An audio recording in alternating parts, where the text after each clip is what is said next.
जय हिंद साथियों, नमस्कार। एक बार फिर से आप सभी का हार्दिक स्वागत और हार्दिक अभिनंदन है। उत्तर प्रदेश पुलिस भर्ती परीक्षा का री एग्जाम आपका होना है, जो कि संभावित है आपका सितंबर महीने में।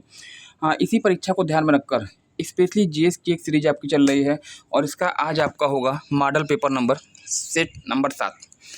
उम्मीद है कि आप सभी लोग अच्छे से होंगे, आप सभी की पढ़ाई अच्छे से चल रही होगी और मैक्सिमम विषयों में आपका जो है लगभग कंप्लीट हो चुका होगा या कंप्लीट होने के कगार पे होगा।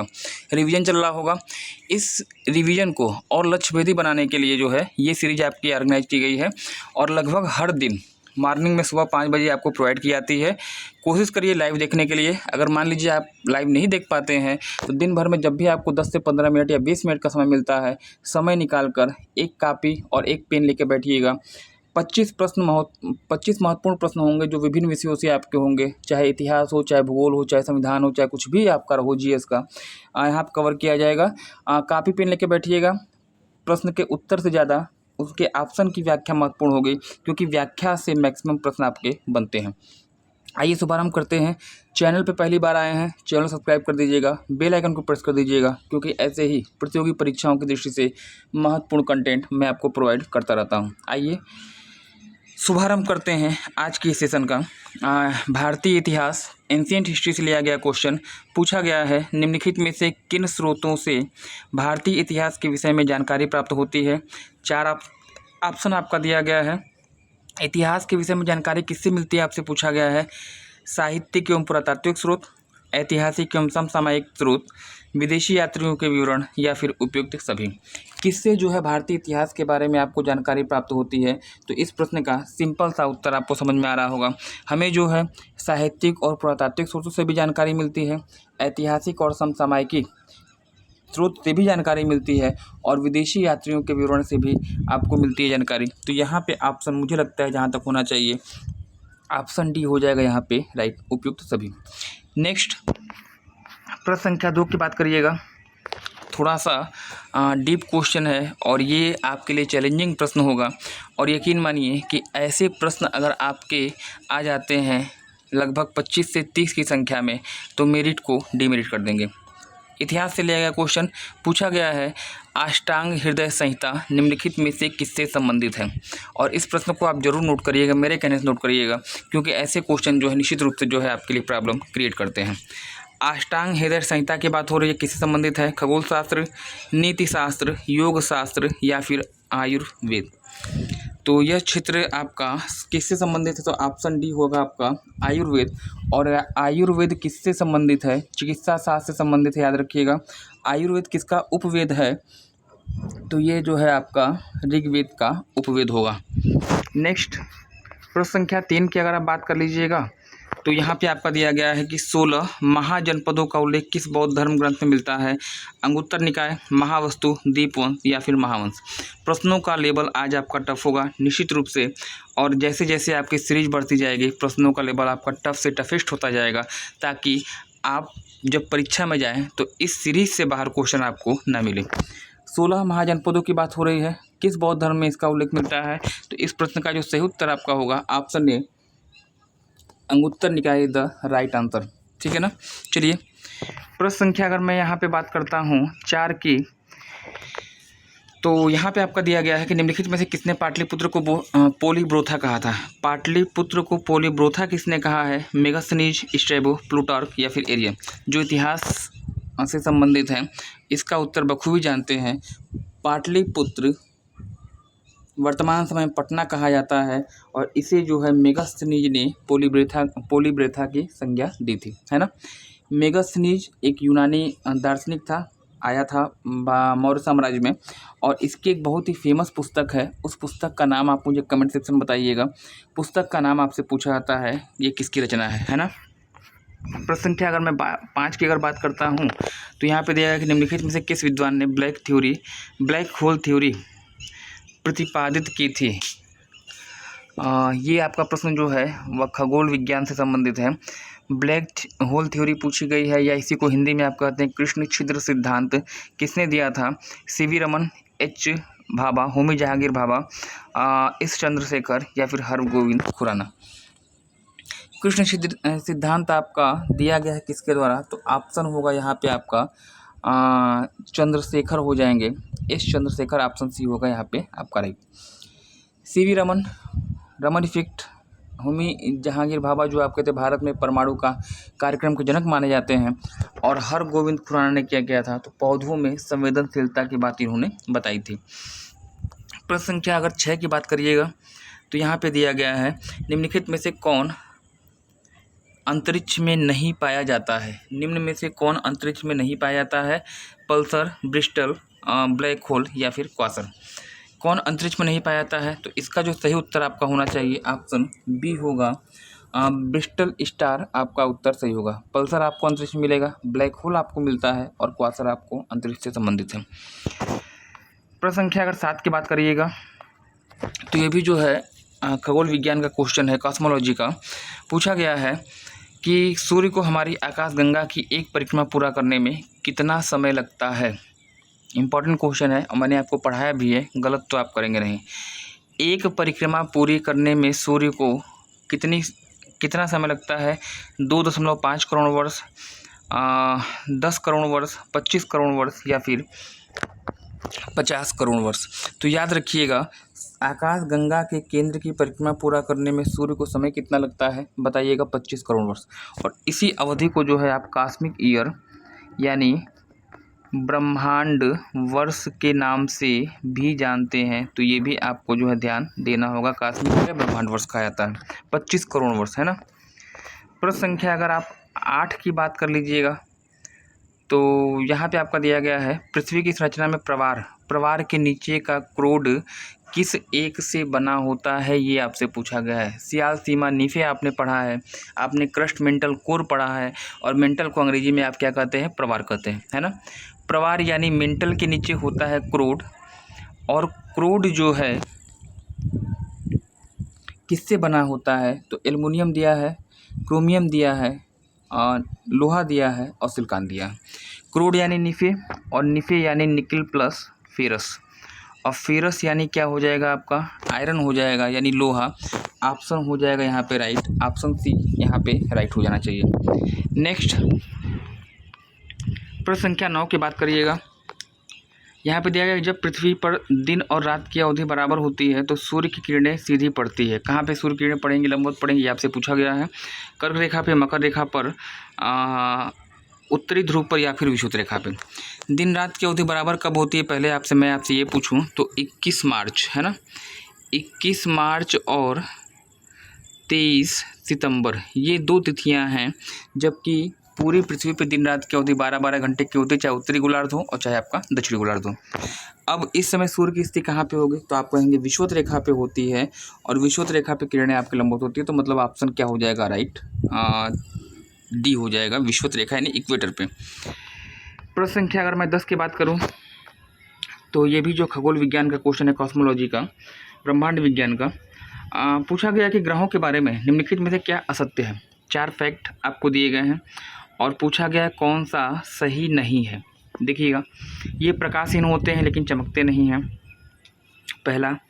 दूसरा दिया है ये अप्रकाशमान होते हुए भी चमकते हैं। तीसरा दिया है ये प्रकाशवान होते हैं लेकिन चमकते नहीं हैं। और चौथा दिया है कि ये प्रकाशवान भी हैं और चमकते भी हैं। देखिए, पहले मैं आपको बता दूं कि पहला अगर देखा जाए, ये प्रकाशहीन होते हैं लेकिन चमकते नहीं हैं। प्रकाशहीन होते हैं तो सही है, लेकिन चमकते नहीं है कहा जाए तब तो उत्तर गलत होगा, क्योंकि आप पढ़ते हैं कि सबसे चमकीला ग्रह वीनस पढ़ते हैं। तो ये तो फैक्ट आपका यहाँ पे हो जाएगा रैंक।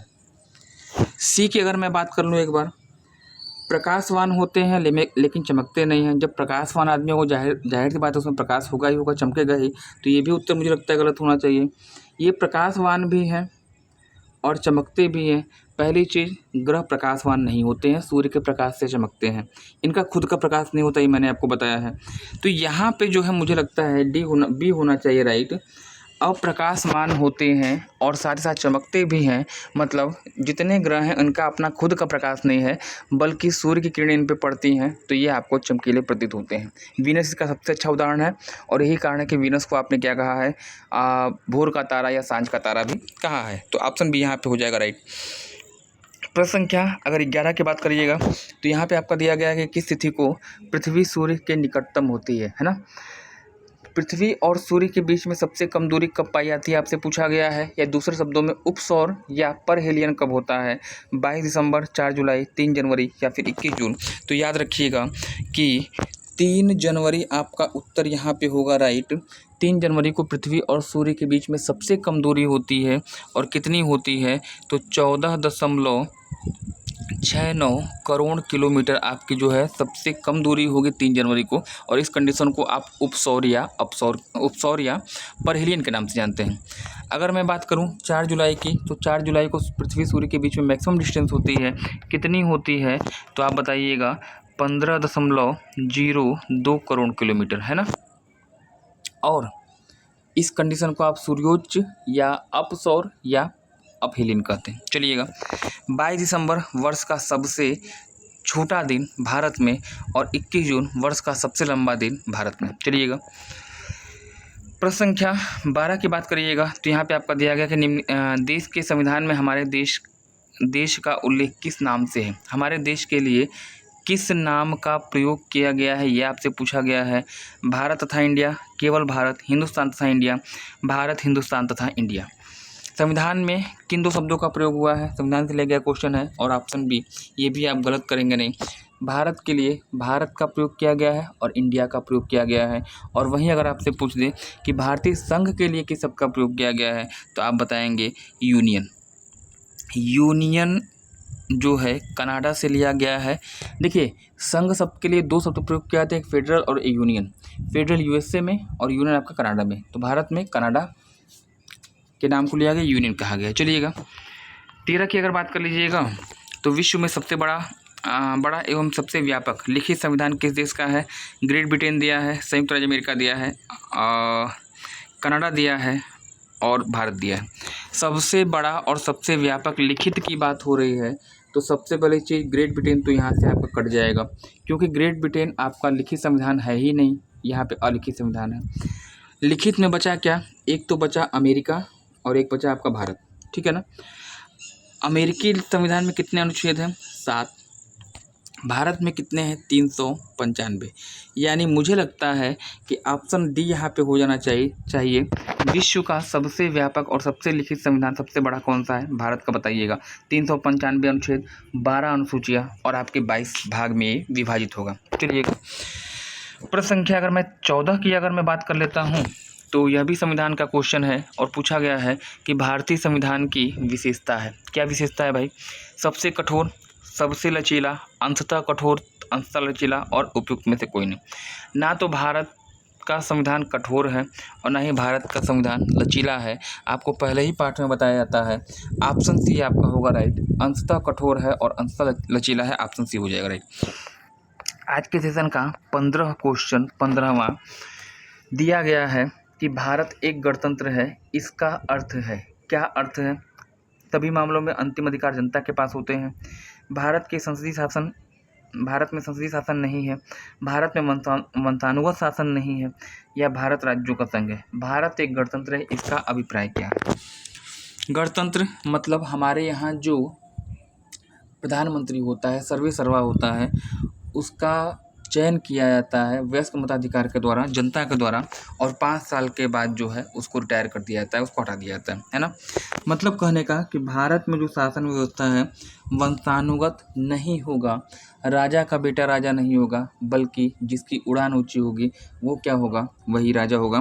तो हमारे यहाँ वंशानुगत शासन व्यवस्था नहीं पाई जाती है, हमारे यहाँ जनतंत्रात्मक व्यवस्था पाई जाती है, गणतंत्रात्मक व्यवस्था पाई जाती है। इसका आशय ऑप्शन सी होगा। चलिएगा, लगभग 15 क्वेश्चन, आधा रास्ता जो हमने इस वीडियो का पूरा कर लिया है। उम्मीद है कि आप लोगों ने पेन और कापी लेके बैठा होगा, और जो चीज़ें मैं आपको एडिशनल बता रहा हूँ, एक्स्ट्रा बता रहा हूँ, उसको आप नोट करेंगे। प्रॉपर उसका नोट्स तैयार करिएगा। हफ्ता या 10 दिन पहले जब आपका एग्जाम होने वाला होगा, 10 दिन पहले उसका रिवीजन करिएगा। निश्चित रूप से जो है आप फ़ायदे में रहेंगे। चैनल में पहली बार आए हैं, चैनल सब्सक्राइब कर दीजिएगा, बेल आइकन को प्रेस कर दीजिएगा, और इस वीडियो को अधिक से अधिक शेयर करिए ताकि यह वीडियो वहां तक पहुंच सके जिसे वास्तव में इसकी ज़रूरत है। इस वीडियो का जो PDF लिंक है, सॉल्यूशन PDF, मैं आपको प्रोवाइड करा दूंगा डिस्क्रिप्शन बॉक्स में, वहां से आप डाउनलोड कर सकते हैं, या इसी चैनल के आप टेलीग्राम को ज्वाइन करिएगा, जे साइक्लोन सर्च करिएगा, या टारगेट GS विद रजत को सर्च करिए, आपको टेलीग्राम चैनल मिलता है, वहाँ पे जितने भी मैंने मतलब जो वीडियो इस तरह के दिए हैं वहाँ PDF आपको अवेलेबल हो जाएगा। प्रश्न संख्या 16, कल्याणकारी राज्य का तात्पर्य है, क्या तात्पर्य है? अधिकतम लोगों का अधिकतम कल्याण सुनिश्चित करना, कमजोर वर्गों का कल्याण को सुनिश्चित करना, सभी वर्गों के लोगों को स्वास्थ्य सुविधा प्रदान करना, और इनमें से कोई नहीं। कल्याणकारी राज्य का आशय ही होता है कि एक राज्य में, एक क्षेत्र में जितने लोग रह रहे हैं उनका मैक्सिमम लोगों का मैक्सिमम कल्याण हो। तो यहाँ पे मुझे लगता है ऑप्शन ए हो जाना चाहिए राइट। अधिकतम लोगों का अधिकतम कल्याण सुनिश्चित करना है, कल्याणकारी राज्य की अवधारणा है, और इसी के तहत DPSP यानी नीति निर्देशक तत्वों को आयरलैंड के संविधान से लिया गया है। अनुच्छेद 36 से 51 और भाग 4 आपका उत्तर होगा। चलिएगा प्रश्न संख्या 17 की बात करिएगा। भारत के राष्ट्रीय गीत की रचना किसने की थी, ये आपसे पूछा गया है। अरविंद घोष, केशव चंद्र सेन, रविन्द्रनाथ टैगोर या फिर बंकिम चंद्र चटर्जी। राष्ट्रीय गीत की बात हो रही है। राष्ट्रीय गीत और राष्ट्रीय गान है, दोनों अलग अलग चीज़ें हैं, आप लोग हमेशा कन्फ्यूज होते हैं। राष्ट्रीय गीत मतलब वंदे मातरम, और किसने लिखा है? बंकिम चंद्र चटर्जी। पुस्तक का नाम याद रखिएगा, आनंद मठ से लिया गया है। वहीं अगर राष्ट्रगीत राष्ट्रगान की अगर बात करते हैं तो जनगण मन आपका हो जाएगा। किसने लिखा था? तो आपने कहा रविन्द्रनाथ टैगोर। रविन्द्रनाथ टैगोर वह व्यक्ति जो कि 2 देशों के राष्ट्रगान को इन्होंने लिखा था। चलिएगा 18 की बात करिएगा। राष्ट्रीय गणित दिवस किस तिथि को मनाया जाता है? 22 दिसंबर, 23 दिसंबर, 20 दिसंबर या फिर 21 दिसंबर। गणित दिवस की बात हो रही है। रामानुजाचार्य का बर्थडे और कब होता है? तो प्रत्येक वर्ष 22 दिसंबर को राष्ट्रीय गणित दिवस मनाया जाता है। आज के सेशन का 19वां क्वेश्चन, विश्व बैंक का मुख्यालय कहाँ पर स्थित है? जिनेवा, न्यूयॉर्क, पेरिस या फिर वाशिंगटन DC। विश्व बैंक हो चाहे IMF हो, इंटरनेशनल मॉनेटरी फंड हो, पैसे संबंधित, रुपये संबंधित जितने भी कार्यालय हैं सबका मुख्यालय कहाँ है? वाशिंगटन में है। तो ऑप्शन डी आप यहाँ पे राइट कर सकते हैं, वाशिंगटन DC जो कि USA की राजधानी है। जिनेवा की अगर बात करिएगा तो जिनेवा में आपको WMO है ना, विश्व मौसम विज्ञान संगठन का मुख्यालय है। इंटरनेशनल लेबर्स ऑर्गेनाइजेशन, अंतर्राष्ट्रीय श्रम संगठन का मुख्यालय है। WTO, वर्ल्ड ट्रेड ऑर्गेनाइजेशन का मुख्यालय आपका भी यहीं पे है। हाँ, इसके अलावा यही जिनेवा में आपका पड़ता है WHO का मुख्यालय, यानी वर्ल्ड हेल्थ ऑर्गेनाइजेशन का मुख्यालय आपका यहीं पे पड़ता है। तो ये 4 आपके हो जाएंगे जिनेवा में। न्यूयॉर्क में किसका मुख्यालय है? तो आप बताइएगा UN का मुख्यालय प्लस यूनिसेफ का मुख्यालय आपका न्यूयॉर्क में है। यूनेस्को का मुख्यालय कहाँ पड़ता है? पेरिस। पेरिस किस नदी किनारे है? सीन नदी। न्यूयॉर्क किस नदी किनारे है? हडसन नदी के किनारे पे स्थित है। कमेंट सेक्शन में कमेंट करके बताइएगा USA की राजधानी वाशिंगटन DC किस नदी के तट पर स्थित है? कमेंट करिएगा। चलिए प्रश्न संख्या 20 की अगर बात कर लीजिएगा। भारतीय संघ के संस्थापक कौन थे? भारतीय संघ के संस्थापक कौन थे ये आपसे पूछा गया है। दादा भाई नौरोजी, बाल गंगाधर तिलक, AOU या फिर SN बनर्जी। भारत संघ की बात हो रही है, ऑप्शन डी। पहले मैं दूंगा प्रश्न का उत्तर, और इस उत्तर से ज़्यादा महत्वपूर्ण होगी जो अन्य 4 ऑप्शन है उनकी व्याख्या। भारतीय संघ के संस्थापक कौन है? आप कहेंगे सुरेंद्रनाथ बनर्जी होंगे। दादा भाई नौरोजी की आप बात करिएगा। दादा भाई नौरोजी इनको grand old man of India के नाम से जाना जाता है। भारत का वयोवृद्ध पुरुष कहा जाता है। हाउस ऑफ कॉमन्स में चुने जाने वाले पहले व्यक्ति आपके दादा भाई नौरोजी थे। और शायद इनकी बहुत ही फेमस पुस्तक एक पूछी जाती है, poverty un British rule in India. तो वो भी आपसे पूछा जाता है कि भारत में किसने सबसे पहले राष्ट्रीय आय का अनुमान लगाया? तो इनका भी उत्तर क्या हो जाएगा? दादा भाई नौरोजी। 3 बार अध्यक्ष रहे थे भारतीय राष्ट्रीय कांग्रेस के। बाल गंगाधर तिलक क्रांतिकारी विचारधारा के अग्रदूत थे। वैलेंटाइन सिरोल ने इन्होंने भारत में अशांति का जनक की संज्ञा दी थी। केसरी और मराठा 2 समाचार पत्र याद रखिएगा इनके लिए जो आपसे पूछे जाते हैं। AOU की बात करिएगा तो भारतीय राष्ट्रीय कांग्रेस के संस्थापक, और इनको जो है शिमला का संत भी कहा जाता है। चलिएगा आज के सेशन का 21वां क्वेश्चन देखिए। निम्नलिखित में से किस राज्य में रेल सुविधा नहीं है? उस राज्य का नाम बताना है जहाँ पर रेलवे की सुविधा नहीं है, रेलवे ट्रैक नहीं है। मेघालय, अरुणाचल प्रदेश, तमिलनाडु या फिर सिक्किम। ना जाने कितने बार मैंने बताया है, कितने बार आपको पढ़ाया है। भारत का वह राज्य जो कि नेपाल, चीन और भूटान की ट्राई जंक्शन पे स्थित है। सिक्किम वह राज्य होगा जहाँ पर रेल सुविधा नहीं है। चलिए 22वां संघीय न्यायालय की स्थापना किस वर्ष की गई थी? 1774, 1773, 1935 या फिर 1937। याद रखिएगा, संघीय न्यायालय की बात हो रही है, कलकत्ता हाई कोर्ट या सुप्रीम कोर्ट की बात नहीं हो रही है। अगर आपसे पूछता कि भारत के सुप्रीम कोर्ट की स्थापना किस वर्ष की गई थी, तब तो उत्तर आपका 1774 हो जाता है ना। Supreme court sir Elijah Impey मुख्य न्यायाधीश 1773 के बिहाफ पे इसको किया गया था स्थापित। लेकिन यहाँ संघीय न्यायालय की स्थापना हुई है और कब हुई है? तो 1937 में होती है। किसके बिहाफ पर? 1935 के भारत शासन अधिनियम के बिहाफ पे की गई थी। ठीक है ना। प्रश्न संख्या 23 की अगर मैं बात कर लूँ तो यहाँ पे दिया गया है कि 1924 का बंगाल का तारकेश्वर आंदोलन किसके विरुद्ध था? और ये सब क्वेश्चन जो है आपको नोट करने वाले होंगे, क्योंकि ऐसे ही क्वेश्चन जो है परीक्षा में आपकी वाट लगाएंगे, मतलब आपकी मेरिट को डिमेरिट करेंगे। 24 का बंगाल का तारकेश्वर आंदोलन किसके विरुद्ध था? मंदिरों में भ्रष्टाचार, हिंसा, राजनीतिक नेताओं की गिरफ्तारी या फिर सांप्रदायिकता। तो इस प्रश्न का जो सही उत्तर है ऑप्शन ए, मंदिरों में भ्रष्टाचार के विरुद्ध आपका 1924 में बंगाल में चलाया गया था यह आंदोलन, जिसे आप तारकेश्वर आंदोलन के नाम से जानते हैं। चलिएगा प्रश्न संख्या 24 की बात कर लीजिएगा। साउथ आल्प्स पर्वत किस देश में स्थित है? स्विट्जरलैंड, फ्रांस, ए और बी दोनों, या फिर न्यूजीलैंड में। दक्षिणी आल्प्स की बात हो रही है, ये याद रखेंगे। अगर आप आल्प्स पर्वत कहते तब तो आपका ए और बी उत्तर सही हो जाता, यानी स्विट्जरलैंड में भी फ्रांस में भी। लेकिन यह साउथ आल्प्स की बात हो रही है और साउथ आल्प्स कहाँ है? तो ऑप्शन डी हो जाएगा न्यूजीलैंड में ना। आज के सेशन का अंतिम क्वेश्चन प्रश्न संख्या 25 की बात करिएगा। 1857 की क्रांति में इलाहाबाद से किसने क्रांतिकारियों का नेतृत्व किया था? क्रांति का नेतृत्व किया था बेगम हजरत महल, रानी लक्ष्मीबाई, खुदीराम बोस या फिर लियाकत अली, है ना। इलाहाबाद की बात हो रही है। लखनऊ से किसने किया था? बेगम हजरत महल ने। रानी लक्ष्मीबाई ने कहाँ से किया था? झांसी से। खुदीराम बोस का मतलब ही इनसे नहीं है, हाँ। और यहाँ पे जो है आपका लियाकत अली उत्तर सही होगा। इलाहाबाद से क्रांतिकारी का नेतृत्व करने वाले लियाकत अली। वीरवर बाबू कुंवर सिंह आरा, जगदीशपुर से इन्होंने नेतृत्व किया था। ये तो रहे 25 महत्वपूर्ण प्रश्न। आज के सेशन का जो कल मैंने प्रश्न आपसे पूछा था, मैं उसका पहले उत्तर दे दूं। पूछा गया है सूर्य का तापमान किस यंत्र की सहायता से नापा जाता है? तो यहाँ पे तो उत्तर आपका हो जाएगा ऑप्शन सी, पायरोमीटर, है ना। चलिए, एनीमोमीटर से वायु गति को नापा जाता है। कैस्कोग्राफ पौधों की वृद्धि को नापा जाता है। सिस्मोग्राफ से आपका भूकंपीय तीव्रता को नापा जाता है। आज का प्रश्न आपके लिए, और इस प्रश्न का उत्तर आपसे अपेक्षित होगा निश्चित रूप से। आप मुझे बताएंगे किसान दिवस किस तिथि को मनाया जाता है? 21 दिसंबर, 22 दिसंबर, 23 दिसंबर या फिर 24 दिसंबर। किसान दिवस की बात हो रही है, फार्मर्स डे की बात हो रही है, किस तिथि को मनाया जाता है आपको बताना होगा। तो ये रहा आज का सेशन। उम्मीद है कि आपको पसंद आया होगा।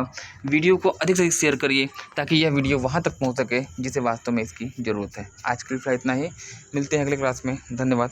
Thanks for joining me.